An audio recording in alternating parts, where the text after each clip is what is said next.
رب العالمين الرحمن الرحيم مالك يوم الدين إياك نعبد وإياك نستعين اهدنا الصراط المستقيم صراط الذين أنعمت عليهم غير المغضوب عليهم ولا الضالين آمين. الحمد لله رب العالمين والصلاة والسلام على رسول الأمين وعلى آله وأصحابه أجمعين. سبحانك لا علم لنا إلا ما علمتنا إنك أنت العليم الحكيم ولا حول ولا قوة إلا بالله العلي العظيم. رب اشرح لي صدري ويسر لي أمري واحلل عقدة من لساني يفقهوا قولي. اللهم بحق الحسن وأخيه وجده وأبيه وأمه وبنيه نجني من الغم الذي أنا فيه يا حي يا قيوم أسألك أن تنور قلبي بنور معرفتك. Saudara Syamsul, perempuan yang dirahmati Allah sekalian, alhamdulillah kita bersyukur kepada Allah Subhanahu wa taala kerana masih lagi kita dipanjangkan umur, diberi kekuatan, diberi kesihatan oleh Allah untuk sama-sama kita hadir pada kuliah ilmu.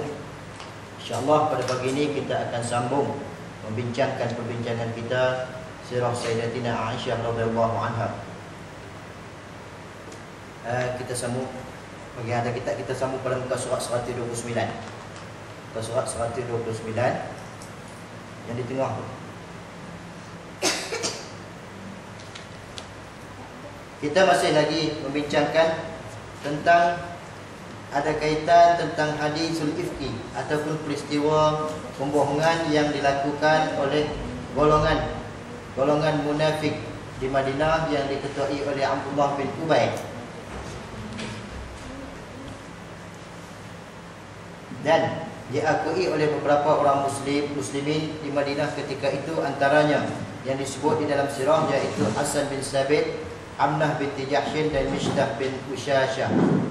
Jadi tiga orang ni yang akhirnya sampai di bawah tu, tiga orang yang berperanan penting dalam menyebarkan desas-desus kebohongan tentang Aisyah dihukum had dengan 80 kali sebatan. Situ habis. Kemudian kita sambung kita pada pagi ini. Sementara itu Hasan bin Sabit mengubah satu syair untuk memuji Aisyah sebagaimana diambil oleh Ibnu Ishaq dalam sirahnya, iaitu seperti berikut. Ini syair yang disusun oleh, yang digubah oleh Hasan bin Sabit untuk memuji Aisyah. Daripada keturunan Lu'ay bin Ghalib, Aisyahlah pemimpinnya. Mulia perilakunya, tidak pernah lekang kehormatannya. Allah memberinya tabiat yang mulia, tak ternoda oleh celah. Kamu kata aku terlibat persekongkolan. Jika demikian, maka jari jemari ini yang akan memukul tubuhnya sendiri. Bagaimana mungkin? Cinta dan pengabdianku kepada keluarga Rasul sepanjang hayat ini, di atas semua manusia mereka berada, tak tersentuh tangan-tangan yang berdosa. Dalam satu kesempatan, Hasan bersenandung dan terus memuji Aisyah di hadapannya. Dia terpelihara, sempurna akhlaknya, tak tercela, tidak ada manusia yang pernah diumpat. Baik, itu antara syair yang disusun oleh Hasan bin Sabit untuk memuji Sayyidatina Aisyah. Tetapi sambung kata pengarang kitab kita ni, akan tetapi Aisyah ingin mengingatkan bahawa Hasan terlibat dalam penyebaran berita dusta tentang dirinya, iaitu hadisul ifki. Oleh itu dia mengulas, tetapi kamu Hasan tidak seperti syair yang kamu ubah itu. Ini salah seorang daripada Hasan bin Sabit, merupakan salah seorang daripada syair Rasul, penyair Rasulullah sallallahu alaihi wasallam.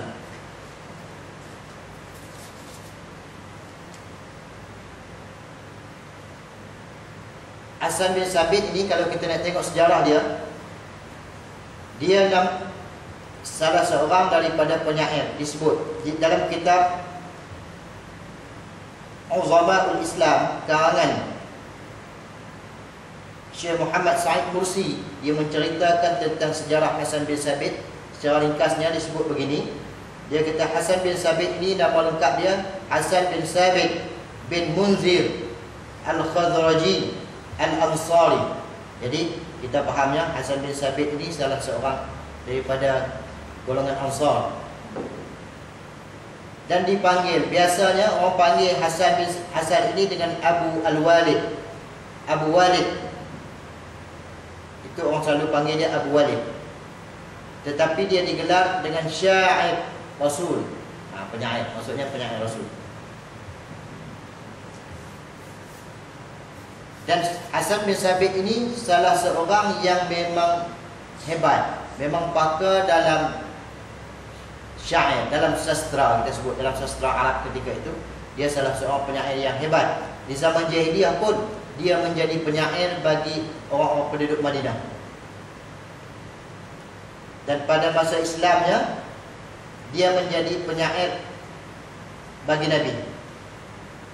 Sehingga Aisyah pernah menceritakan, kata Aisyah, Rasulullah sengaja meletakkan sebuah podium. Podium ni buat jangan lebih kurang kita fahamnya, macam meja lah, letak di depan tu, podium tu dipanggil. Jadi Nabi letak di podium tu dalam masjid Nabi. Untuk tujuannya, untuk Hasan nak melontarkan syair-syair dia dalam masjid Nabi itu. Itu menurut hadis riwayat Imam Tirmizi. Sehingga Nabi pernah bersabda tentang Hasan ini. Hasan ini dia, kehebatan dia dalam bersyair ini. Kata Nabi, sesungguhnya Allah mengukuhkan Hasan dengan Ruhul Qudus, yakni Jibril. Pada ketika mana? Pada ketika dia memuliakan dan membela Rasulullah. Jadi Allah mengukuhkan Hasan itu dengan Ruhul Qudus, seolah-olah ada bantuan daripada Jibril ketika Hasan menyampaikan syair untuk memulia dan membela Rasulullah SAW. Sebab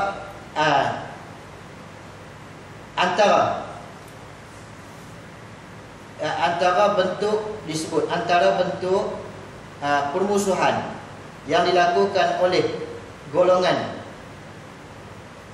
orang-orang musyrikin, antaranya selain daripada mereka menyakiti Nabi dalam bentuk fizikal yang seperti mana yang berlaku di Mekah, ada juga mereka orang musyrikin ini menyakiti Nabi dalam bentuk menyakitkan hati, sakit hati.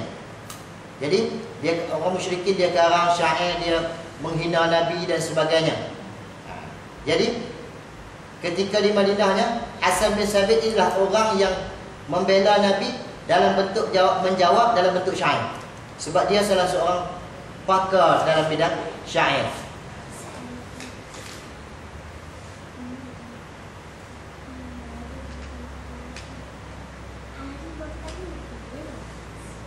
Kemudian disebut Hasan bin Sabit ini di akhir hayat dia buta. Di akhir hayat dia buta. Dia buta dan dia meninggal dunia di Madinah pada tahun 45 Hijrah. Cuma yang kehebatan syair-syair yang disusun, yang digubah oleh Hasan bin Sabit ini telah dicetak dan diterbitkan secara meluas selepas itu. Memang disebut antara syair-syair yang terbaik dan syair yang bernas. Itu sedikit berhubung tentang sejarah ataupun latar belakang ataupun biodata Hasan bin Sabit, penyair Rasul sallallahu alaihi wasallam. Walaupun kita tengok pada kisah yang sebelum tu, dia juga terlibat dalam peristiwa hadisul ifki. Maksudnya terlibat itu dia mengiyakan peristiwa hadisul ifki. Dan akhirnya disebut ketiga-tiga orang di kalangan sahabat Rasulullah itu dikenakan hukum had sebanyak 80 kali sebatan.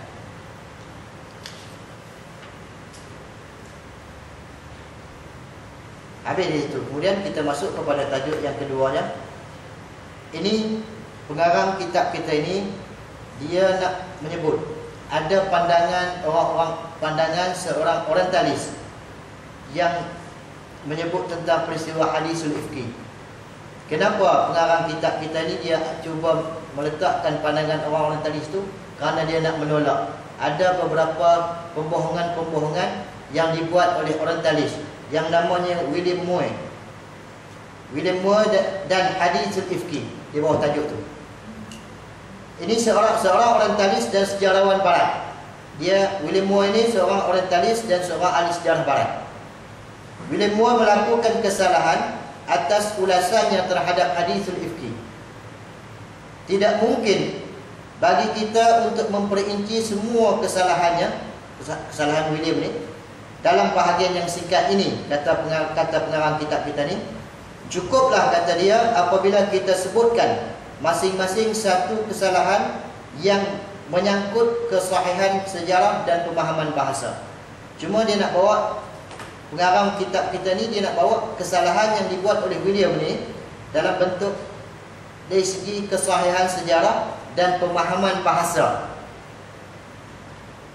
William Moore menulis bahawa ketika kaum muslimin kembali dari peperangan dengan Bani Mustalik dan telah tiba di Madinah, ini dalam bentuk sejarah. Nanti pengarang kita akan komen di belakang itu antara kesalahan-kesalahan fakta sejarah yang dibuat oleh William ini. Kata dia, William menulis bahawa ketika kaum muslimin kembali dari peperangan Bani Mustalik dan telah tiba di Madinah, mereka meletakkan sedekup Aisyah. Sedekup ini, sedekup diambil daripada kalimah Arabnya nama haudaj. Haudaj ni kita kata dalam bentuk tandu. Kita terjemah dalam bahasa untuk kita mudah fahamnya tandu lah. Tandu. Mereka meletakkan sedekup Aisyah di hadapan pintu Masjid Nabawi, di hadapan Rasulullah sallallahu alaihi wasallam. Kemudian mereka membukanya. Ternyata Aisyah tidak berada di dalam sedekup itu. Tidak lama kemudian Safwan bin Mu'attal datang menuntun unta, sedangkan Aisyah berada di atas punggung unta itu. Ini fakta sejarah yang dibuat oleh William ni.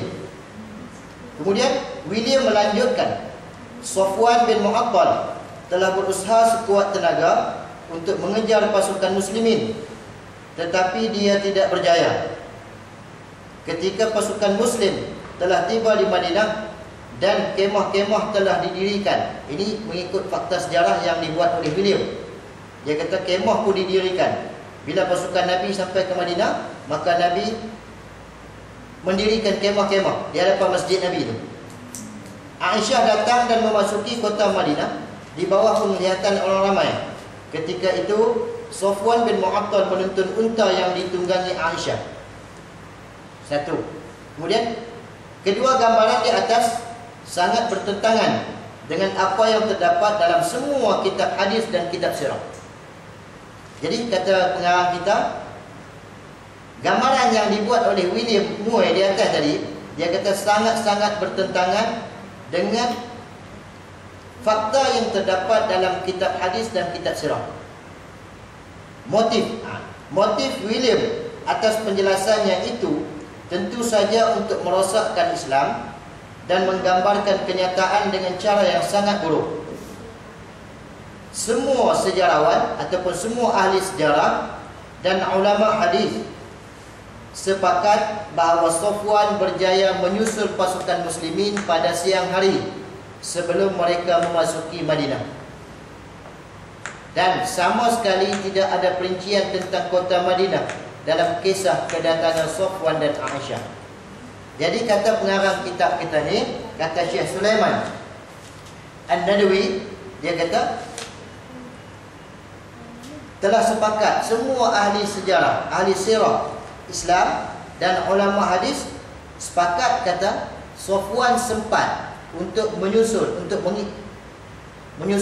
pasukan muslimin pada siang hari sebelum mereka memasuki Madinah. Sebelum sampai kota Madinah lagi Safwan dah sempat untuk mengikut pasukan Nabi. Itu kata pengarang kita. Tapi fakta yang dibuat oleh William Moore, dia kata dah sampai dah pasukan muslimin sampai di Madinah dah, barulah Safwan dan Aisyah baru sampai dengan untanya. Jadi dari segi fakta sejarahnya, situ sudah berlaku tidak betul. Kemudian dan satu lagi fakta yang tidak benar yang dibuat oleh William, kata dia semua ahli sejarah dan dalam kitab-kitab hadis yang menceritakan tentang peristiwa hadisul ifki ini tidak mendetailkan, tidak ada perincian tentang kota Madinah. ketika kedatangan Safwan dan Aisyah. Ketika Safwan dan Aisyah sampai ke Madinah tu, tidak ada ulama hadis dan ulama sirah yang memperincikan bagaimana keadaan kota Madinah ketika itu. Jadi macam mana bila tak ada ulama dan ahli sejarah yang sebut tentang memperincikan tentang keadaan kota Madinah ketika Safwan dan Aisyah sampai, kenapa William Moore ketika itu dia boleh menceritakan, dia boleh sebut, dia kata Nabi dan pasukan muslimin bila sampai di Madinah, sampai di depan masjid tu, masing-masing mendirikan kemah. Jadi itu dua fakta yang bercanggah, kata pengarang kita Syekh Sulaiman An-Nadwi. Itu kesalahan dari segi fakta sejarah. Kemudian sementara itu, mengenai keterlibatan Hasan bin Sabit dalam menyebarkan tuduhan kepada Aisyah, akhirnya dia mendapat cemuhan dari umat Islam. Tetapi Aisyah sendiri tidak mahu mencela Hasan, bahkan melarang orang-orang mencemuhnya. Hisham meriwayat perkataan ayahnya berikut ini, kata dia, "Aku mengumpat Hasan di hadapan Aisyah, tetapi Aisyah justru berkata, 'Jangan kamu umpat Hasan. Dia pernah membela Rasulullah SAW dengan syair-syairnya.'" Ini berdasarkan kepada hadis riwayat Imam Bukhari dan Imam Muslim. Dari pernyataan di atas, Aisyah sebenarnya telah menjelaskan penyebab dia tidak mahu mencela Hasan bin Sabit. Masruq mengisahkan bahawa Hasan menemui Aisyah lalu memujinya dengan senandung dalam bentuk syair lah. Dia terpelihara sempurna akhlak, tidak tercela, tidak ada manusia yang pernah diumpatnya. Mendengar syair itu, Aisyah mengulas, "Tetapi kamu Hasan tidak seperti syair yang kamu ubah itu." Lalu Masruq berkata kepada Aisyah, "Mengapa kamu mengizinkan Hasan menemuimu? Padahal Allah telah berfirman, 'Wallazi tawalla kibrahu minhum lahu 'adzabun 'azim.'" Artinya, dan barang siapa di antara mereka yang mengambil bahagian besar atas dosa yang dilakukannya, dia akan mendapat azab yang besar pula. Baik. Ini antara hadis yang Aisyah melarang orang lain supaya jangan mencemuh Hasan. Walaupun pernah ketika dalam peristiwa hadisul ifki itu Hasan terlibat dalam menyebarkan berita hadisul ifki. Tapi bila ada orang lain selepas daripada peristiwa itu, bila ada orang lain nak mencemuh Hasan, maka Aisyah larang. Aisyah kata, "Jangan kamu mengumpat Hasan. Kamu jangan duk kata lebih kurang dekat Hasan ni.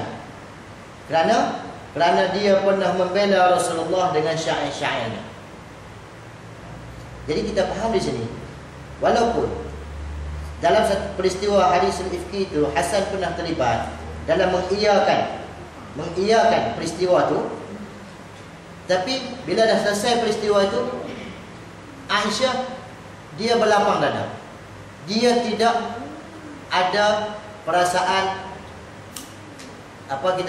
perasaan berdendam, tak ada. Itu antara sifat dan sikap yang ada kepada sahabat-sahabat ketika itu. Bila selesai saja, habis. Tak ada dah panjang-panjang. Jadi daripada peristiwa ni, kita boleh ambil pengajaran untuk kita. Jadi apa pun yang berlaku antara kita dengan kawan-kawan kita, dengan masyarakat kita, dengan keluarga kita, bila dah selesai, kira kosong-kosong lah, kira selesai lah, tak payah berpanjang-panjang. Sedangkan apa yang berlaku pada Aisyah, kalau kita tengok dengan peristiwa hadisul ifki itu, memang cukup menyakitkan, cukup menyakitkan. Tapi bila dah selesai, Aisyah dia berlapang dada dengan Hasan. Sampai bila ada orang mencemuh Hasan pun, dia kata, "Jangan kamu mencela Hasan." Kerana Hasan, dia bagi alasan. Kenapa alasannya Aisyah tidak membenarkan supaya orang lain mencela Hasan? Kerana Hasan pernah membela Rasulullah dan dengan syair-syair dia, membela Nabi. Cuma kata dia,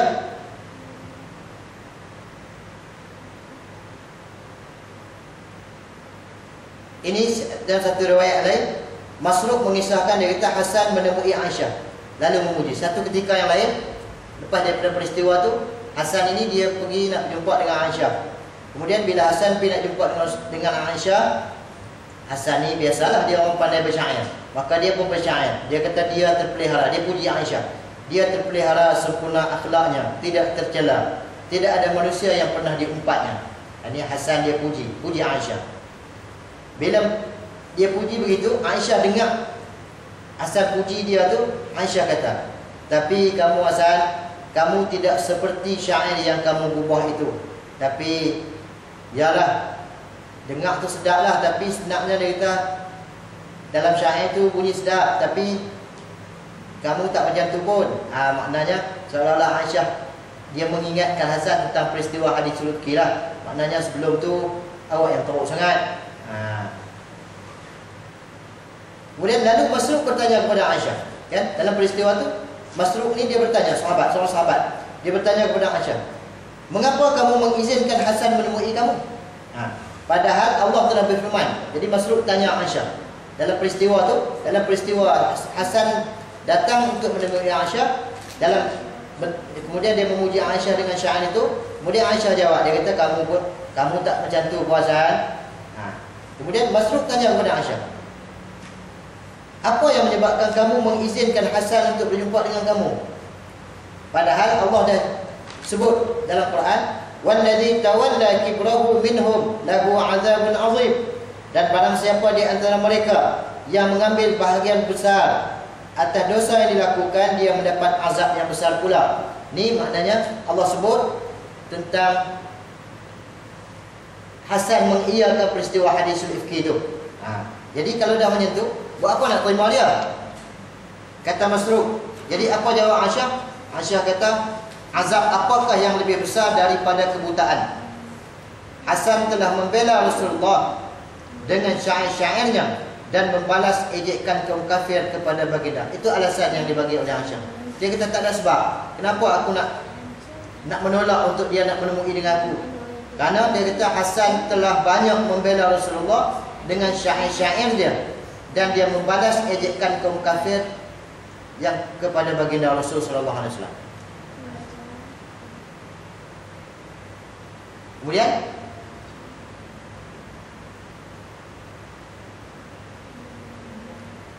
akan tetapi William Moore melihat ada perkara lain yang menyebabkan Aisyah melarang orang untuk mengumpat Hasan. Ini fakta yang cuba dibelit ataupun fakta yang cuba diselewengkan oleh William Moore ini. Dia sebut benda lain. Akan tetapi William Moore melihat ada perkara lain yang menyebabkan Aisyah melarang orang untuk mengumpat Hasan. Dia berkata, Hasan telah mengubah syair yang indah tentang kesucian, kecerdasan dan kecantikan Aisyah. Kata William ni, pujian yang bersifat menjilat. Ni dia terjemah ni, dia terjemah, orang yang terjemah ni dia kata pujian yang bersifat menjilat dan sekadar basa-basi, dan kemudian melahirkan hubungan yang erat di antara keduanya. Jadi William ni dia bawa main fakta dalam bentuk begini. Dia kata tujuan Hasan memuji Aisyah tu tujuannya untuk menjilat dan sekadar basa-basi. Kemudian daripada pujian itu melahirkan hubungan erat antara keduanya, antara Hasan dengan Aisyah. Jadi nampak, ini kerja orang talis.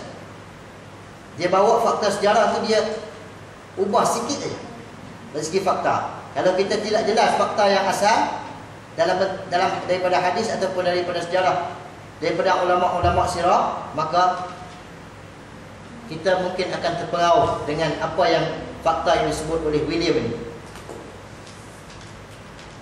Kita kena faham bahawa orang-orang orientalis, orang barat ini kita fahamnya orang Yahudi dan Nasrani. Apa sahaja cara dia tidak akan redha. Dia tidak akan redha dengan Nabi sendiri dan dengan umat Islam seluruhnya, sehingga orang-orang Islam akan turut kehendak orang Yahudi dan Nasrani. Kalau kita tengok sampai hari ini, dia buat ada usaha yang berbagai-bagai. Dia tidak boleh mengubah. Dia nak mengubah kita supaya kita keluar daripada Islam untuk masuk agama dia, itu tidak akan berlaku. Dia pun tahu orang Islam tidak akan sekali-kali meninggalkan agama yang suci ini untuk masuk kepada Kristian dan Nasrani, kepada Yahudi dan Nasrani kita tidak akan masuk. Kemudian dia akan buat perkara-perkara yang lain. Macam William yang dalam kitab yang kita bincang ni, tugas William Moore ni, dia seorang ahli sejarah. Maka dia cuba menggunakan hak dia sebagai ahli sejarah untuk dia memutar belitkan fakta yang sebenar, kemudian dia masukkan fakta palsu yang tujuannya untuk menghina Islam sebenarnya. Itu tujuan. Bagi orang yang selain daripada William ni, dia tidak pandai sejarah, dia akan buat dalam bentuk lain. Antaranya filem-filem dibuat supaya kita lalai. Dia buat berbagai-bagai program, kan, program muzik dan sebagainya. Dia bawa main American Idol, kita ciplak masuk, kita masuk Malaysian Idol. Itu semua adalah program-program yang disusun rapi, yang dirancang oleh Yahudi dan Nasrani untuk melemahkan minda umat Islam. Yang akhirnya bila umat Islam lalai, ralik dengan agama, maka akhirnya umat Islam tidak akan menunaikan tanggungjawab sebagai hamba kepada Allah. Bila umat Islam lalai, lupa, maka terlalu mudah untuk menerima jarum-jarum yang disuntik, yang dimasukkan kepada oleh golongan-golongan barat ini. Itu antara faktor sebab. Dan sebab Allah sebut dalam Quran, walan tarda ankal yahudu walan nasara hatta tattabi'a millatahum. Orang Yahudi dan Nasrani ini dia tidak akan redha dengan orang Islam ini sehingga orang Islam ini ikut agama mereka. Kalau tak ikut sepenuhnya pun, ikut sikit-sikit tak apa. Itu tujuan. Macam-macam lah kita tengok.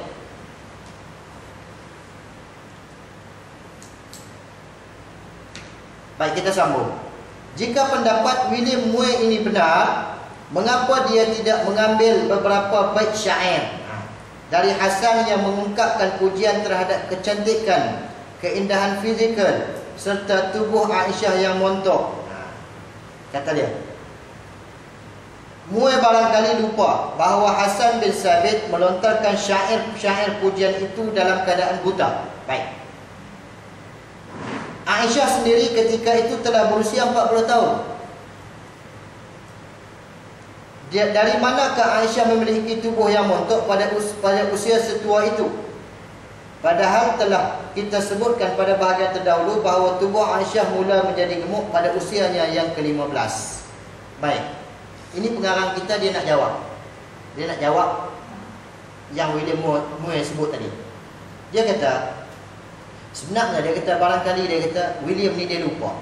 Dia lupa kata Hasan ketika dia pergi jumpa Aisyah dalam peristiwa yang tadi tu, yang Hasan memuji Aisyah apa semua tu, yang dalam bentuk syairnya yang dia kata apa? Dia kata dia terpelihara, sempurna akalnya, tidak tercela, tidak ada manusia yang pernah diumpatnya, itu yang dalam syair itu. Ketika itu berlaku ketika Aisyah sudah berumur lewat usia. Disebut di sini Aisyah ketika itu sudah berumur 40 tahun. Mana nak main lagi, dia kata, dalam bentuk tubuh badan yang montok dan sebagainya. Dia kata satu. Yang keduanya, ketika itu Hasan sudah buta pun. Karena kita faham tadi dalam sejarah saya sebut tadi, dalam riwayat hidup Hasan bin Sabit, di penghujung-penghujung umur dia menjadi buta. Hasan buta mata dia. Jadi adakah seorang yang buta, dia boleh membayangkan dia macam mana dia nak menceritakan tentang bentuk fizikal seseorang itu padahal dia buta? Itu kata pengarang kitab kita.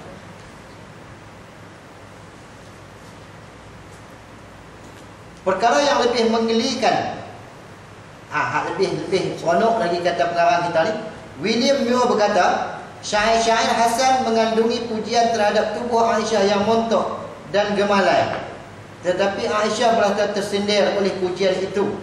ketika Hasan telah sampai pada bahagian yang menggambarkan tubuh Aisyah yang ramping dalam syair itu, Aisyah menghentikannya sejenak, lalu dengan mudah mengejek tubuh Hasan yang gemuk.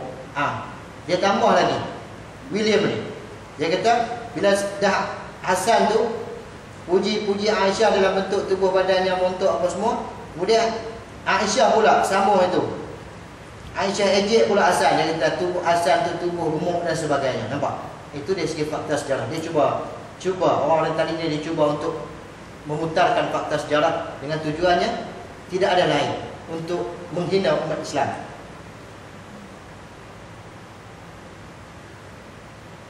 Ini yang seterusnya ni jawapan penulis. Penulis nak jawab secara keseluruhannya terhadap apa yang fakta yang dibuat oleh William ini. Penulis telah cuba meneliti dan membolak-balik semua kitab sejarah satu persatu. Ternyata tidak ditemui sedikit pun gambaran tentang sikap Aisyah sebagaimana yang digambarkan oleh William Moore. Kemudian penulis cuba meneliti kaedah yang digunakan oleh William dalam kajian. Penulis membuat kesimpulan bahawa kesalahan itu tidak terletak pada sumber yang digunakannya, melainkan pada kembongkakan pengetahuan dan sikap yang menganggap dirinya sebagai orang yang paling tahu tentang bahasa Arab serta kaedah-kaedah dan makna-makna. Jadi pengarang kitab kita ni, Syekh Sulaiman An-Nadwi, dia kata dia ambil kesimpulan daripada fakta yang dibawa oleh William itu. Dia kata maka dia pun membelek-belek satu persatu kitab sejarah yang berhubung tentang peristiwa ini. Kata dia ternyata tidak ada suatu pun, tidak ditemui sedikit pun gambaran tentang sikap Aisyah bagaimana yang digambarkan oleh William itu. Tak ada pun. Yang William tu kata Aisyah ejek balik Hasan, kamu gemuk dan sebagainya. Sebenarnya penulis kita kata, pengarang kita kata tidak ada pun seperti yang digambarkan oleh William itu. Kemudian penulis membuat kesimpulan, dia kata kesalahan itu tidak terletak pada sumber yang digunakan. Yang William sebut ini, dia kata bukan dengan sebab daripada fakta asal yang diambil, bukan salah daripada kesalahan fakta. Cuma dia kata adalah dengan sebab sikap bongkak, sombong yang ada pada William itu sendiri, kata dia. Dengan kononnya dia sebagai seorang yang paling tahu tentang bahasa Arab serta kaedah-kaedah dan makna. Berdasarkan kenyataan yang ada, kesalahan besar yang dilakukan oleh William terletak pada pemahaman atas teks bahasa Arab. Bait kedua dari syair yang diubah oleh Hasan berbunyi, wa tusbihu gharsa min luhumil ghawafil. Dalam bait syair itu ada Hasan sebut dalam asalnya, dalam kalimah Arabnya disebut wa tusbihu gharsa min luhumil ghawafil, yang secara harfiah, secara satu persatu, secara hurufnya bait itu bermakna dan dia lapar terhadap daging-daging perempuan yang lalai. Itu terjemahan satu persatu, terjemahan dari segi huruf. Lalu Aisyah menjawab, walakinnaka lasta kadzalik, yang secara harfiahnya perkataan itu bermakna tetapi kamu tidaklah demikian. Itu terjemahan huruf satu persatu. Dalam bahasa Arab, ini pengarang kita nak sebut. Dalam bahasa Arab, ungkapan memakan daging orang lain, wa tusbihu gharsa min luhumil ghawafil, itu dalam bahasa Arabnya maksud kata ungkapan memakan daging orang lain bermakna riba. Apa makna riba? Riba makna mengumpat. Atau perbuatan mengumpat keburukan orang lain. Hasan sebenarnya hendak mengatakan bahawa Aisyah tidak pernah mengumpat orang lain. Yang tu yang sebenarnya. Kata pengarang kita ni, pengarang kita kata maksud daripada wa tusbihu gharsa min luhumil ghawafil itu sebenarnya dia nak kata bahawa Aisyah tidak pernah mengumpat orang lain. Aisyah menjawab, tetapi kamu tidaklah demikian. Maksud dari perkataan Aisyah adalah dia hendak mengatakan bahawa Hasan terbukti telah melakukan riba, terutama sekali kerana dia turut serta menyebar meluaskan fitnah terhadap Aisyah dalam peristiwa hadisul ifki. Cuma Aisyah jawab, walakinnaka lasta kadzalik, maksudnya, tapi kamu Hasan, kamu tak macam tu. Kamu dulu pernah menyebar meluaskan fitnah terhadap aku dalam peristiwa hadisul ifki. Itu yang sebenarnya. Tentu saja, kata penerang kita, tentu saja maksud perkataan Aisyah bukanlah hendak menyatakan bahawa tubuhnya ramping dan montok, sedangkan tubuh Hasan besar dan gemuk. Sesungguhnya tidak mungkin Aisyah berkata seperti itu. Dia kata mana mungkin. Kata pengarang kita, mana mungkin Aisyah akan kata macam itu. Tak mungkin.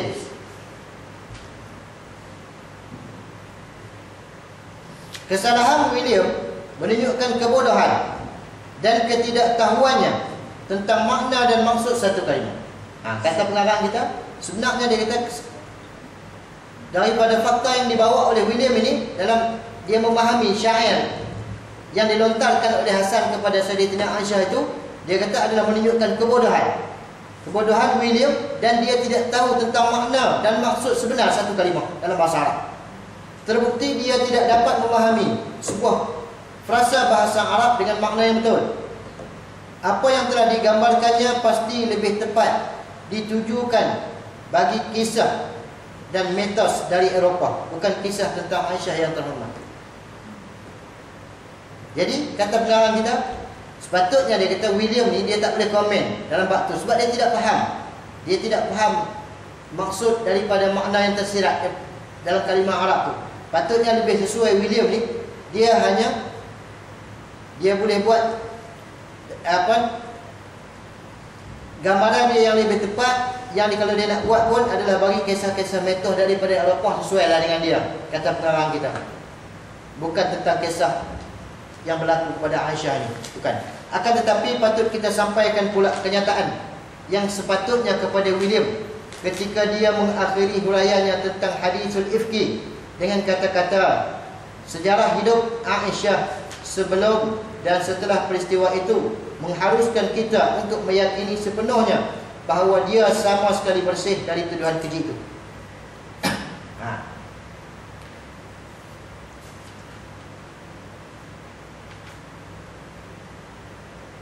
Cuma dia kata William ini di penghujung tu dia kata tentang peristiwa hadisul ifki itu, kata dia sejarah hidup sebelum dan sesudah, sejarah hidup Aisyah sebelum dan setelah peristiwa itu mengharuskan kita untuk meyakini sepenuhnya bahawa dia sama sekali bersih dari tuduhan keji itu. Di situ dia puji balik. Dia kata sebenarnya Aisyah sebelum berlaku peristiwa hadisul ifki dan selepas peristiwa hadisul ifki, sebenarnya Aisyah bersih daripada segala bentuk tuduhan yang dibuat oleh orang-orang munafik ketika itu. Cuma itu kita kena faham, itu antara sikap dan sikap yang ada kepada orang-orang orientalis. Dia di pangkat awal dia bawa fakta tu nampak betul, kemudian di tengah-tengah tu fakta dia cuba untuk memutar belikkan sedikit fakta dia itu supaya kita bercelaru. Kemudian dia di penghujung sekali dia tutup dengan elok balik. Itu cara yang dibuat oleh William Muir ni, untuk tujuannya adalah untuk nak menghina Aisyah dan orang-orang Islam ketika itu. Kemudian habis tentang peristiwa hadisul ifki yang panjang kita buat 3 sesi sebenarnya kita membincangkan tentang hadisul ifki yang panjang. Kemudian habislah tentang peristiwa hadisul ifki. Kalau kita tengok dalam kitab kita ni, bermula daripada muka surat 112 tentang peristiwa bermulanya hadisul ifki itu 112 sampailah kepada 134. Banyak dibincangkan tentang peristiwa hadisul ifki.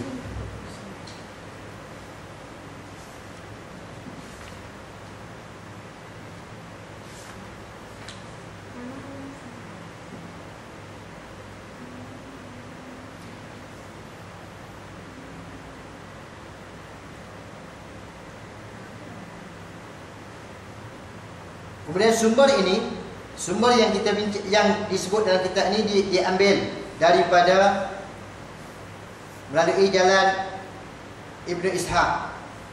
Ibnu Ishaq ini salah seorang daripada ahli sejarah. Salah seorang daripada ahli sejarah Islam. Banyak dalam kitab-kitab sejarah kita akan jumpa ini disebut oleh Ibnu Ishaq, ini disebut oleh Ibnu Sa'ad. Itu semua tu nama ulama-ulama yang pakar dalam bidang sejarah. Kemudian yang di belakang daripada itu Ibnu Hisham, kemudian Imam At-Tabari.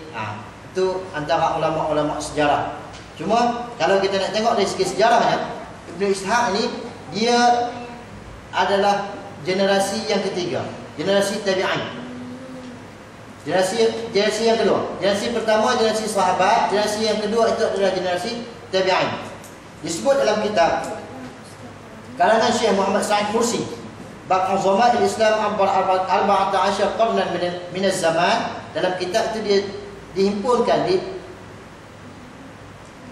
sahabat-sahabat, ulama-ulama, orang-orang yang terkenal, orang yang hebat, dibuat dalam bentuk sejarah. Dicontoh dalam bentuk biodata yang agak ringkas. Di situ disebut, dia kata Ibnu Ishaq ini diletakkan dalam kitab dia sebagai salah seorang daripada ahli sejarah. Nama Ibnu Ishaq ini Muhammad bin Ishaq bin Yasar bin Khiyar Musalabi. Panggilan dia Abu Bakar. Itu Ibnu Ishaq. Ibnu Ishaq dilahirkan pada tahun 80 Hijrah. Dia termasuk dalam generasi tabi'in yang tinggal di Madinah. Generasi tabi'in ini kita faham. Generasi yang pertama kita sebut dengan generasi sahabat.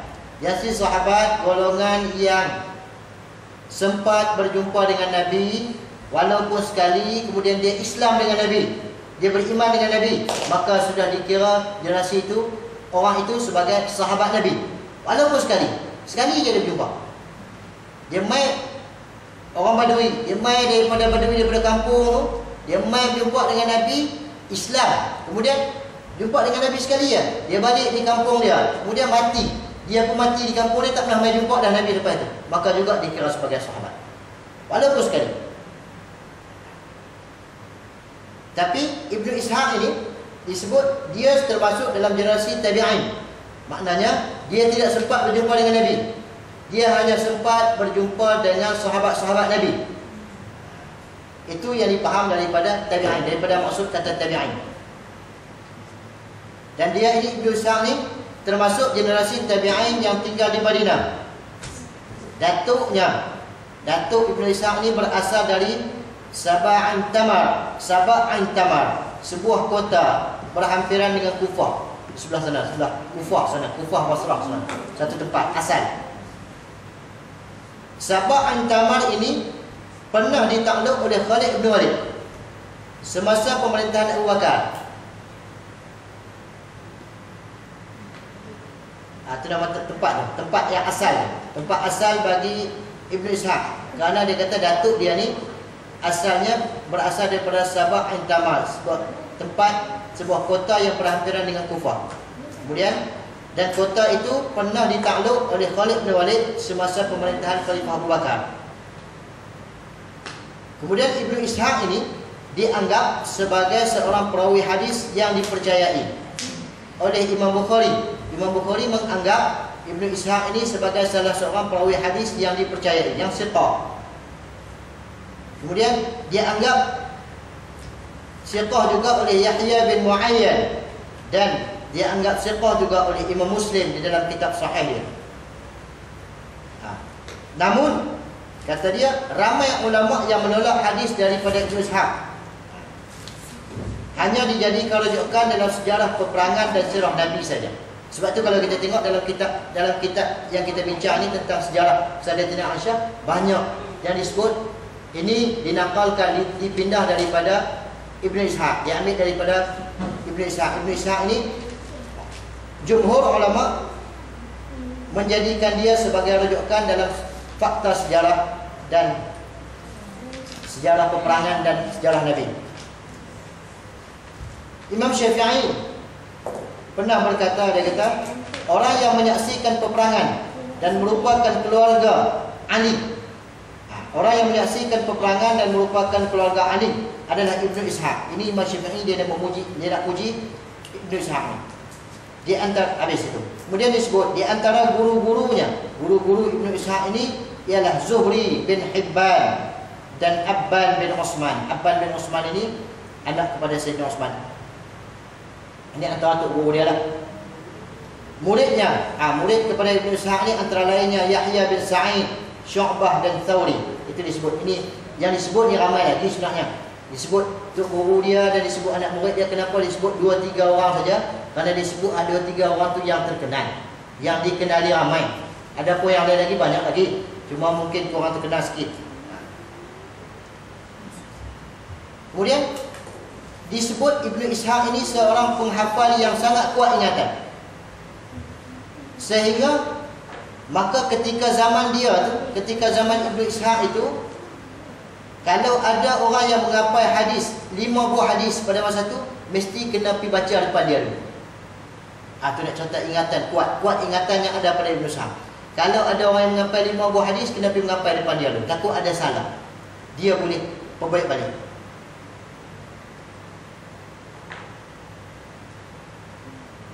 Karya dia, antara kitab karangan dia yang terkenalnya antaranya Sirah An-Nabawiyah. Nama kitab dia Sirah An-Nabawiyah yang disalin oleh Ibnu Hisham. Ibnu Hisham dia ambil daripada Ibnu Ishaq. Kemudian lagi Khulafa dan Mabda. Khulafa dan Mabda itu antara kitab dia yang terkenal, karya dia. Kemudian disebut Ibnu Ishaq ini meninggal dunia di Baghdad pada tahun 151 Hijrah. Dikebumikan di Khayzuran. Dikebumikan di Khayzuran dekat kubur ibu pada Khalifah Harun al-Rashid. Dekat dengan kubur mak kepada Khalifah Harun al-Rashid. Harun al-Rashid ni siapa? Harun al-Rashid ini kenapa Syekh Sa'id Nursi dia sebut, dia kata Ibnu Ishaq dia meninggal pada tahun 151 Hijrah dan dikebumikan di Khayzuran dekat dengan kubur mak kepada Khalifah Harun al-Rashid. Padahal kubur orang lain lagi, tapi kenapa dia letakkan dekat dengan kubur ibu kepada Khalifah Harun al-Rashid? Kerana ini orang yang hebat, orang yang terkenal, maka dia ambil letak tu mudah untuk orang tahu, orang kenal. Harun al-Rashid. Harun al-Rashid ini adalah khalifah yang kelima dalam kerajaan Abbasiyah. Dia dilantik pada tahun 170 Hijrah. Dan kisah khalifah Harun al-Rashid juga ada agak menarik. Tengok orang-orang generasi dulu.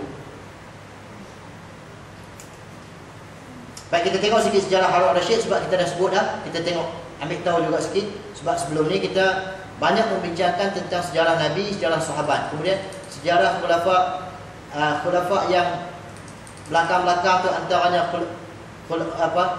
kerajaan Umawi kita tak berapa kenal sangat. Kemudian kerajaan Abbasiyah kita tak berapa terkenal sangat. Kerajaan Osmani yang di belakang tu Osmaniyah kita tak berapa terkenal sangat. Jadi Harun al-Rashid ini salah seorang daripada khalifah yang kelima dalam kerajaan Abbasiyah. Kata dia disebut nama dia Harun bin Muhammad bin Abdullah bin Muhammad bin Ali bin Abdullah bin Abbas. Ni antara passion orang Arab. Orang Arab dia kalau boleh himpun tu dia nak himpun nama-nama keturunan dia sebab dia berbangga dengan keturunan dia. Sebab keturunan yang baik. Kita ni takat 2 lapis je. Kita bin ayah kita dekat tawan, lepas tu terhenti. Kita pun tak tahu lepas tu. Kita pun terputus nasab. Kita tak tahu keturunan kita ni. Tak jelas. Mai pada mana? Mai belah Siam ke, mai belah Filipina pun kita tak jelas. Tapi orang Arab dia suka susun dia punya salah silah keturunan itu supaya dia kenal asal usul keturunan dia daripada mana. Ini pun satu benda yang agak baik juga. Kita kalau boleh susun, kita boleh tahu asal usul keturunan kita tu daripada mana. Baru kita tahu kita ni asal keturunan penyamun ke, asal keturunan penyangok ke. Jadi kita tahu. Sekurang-kurangnya tujuannya bila kita tahu kata kita ni keturunan penyamun, makna kita kena bagi baik. Mungkin kita ni kena lebih baik daripada generasi yang di atas lah sebab atas kita elok. Antaranya kita boleh memperbaiki diri. Kemudian disebut dengan dipanggil Abu Ja'far. Dia dikenal dengan Ar-Rasyid. Ar-Rasyid orang yang mendapat petunjuk. Kemudian disebut dalam fizikal, Khalifah Harun Ar-Rasyid ini dia orang badan tinggi, orang Arab biasa, bertubuh tinggi, putih, badan dia agak berisi, tampan. Itu bentuk fizikal yang ada pada Khalifah Harun Ar-Rasyid. Kemudian lidah dia fasih, bila dia bercakap satu benda memang fasih, sebut satu-satu. Kemudian antara keistimewaan yang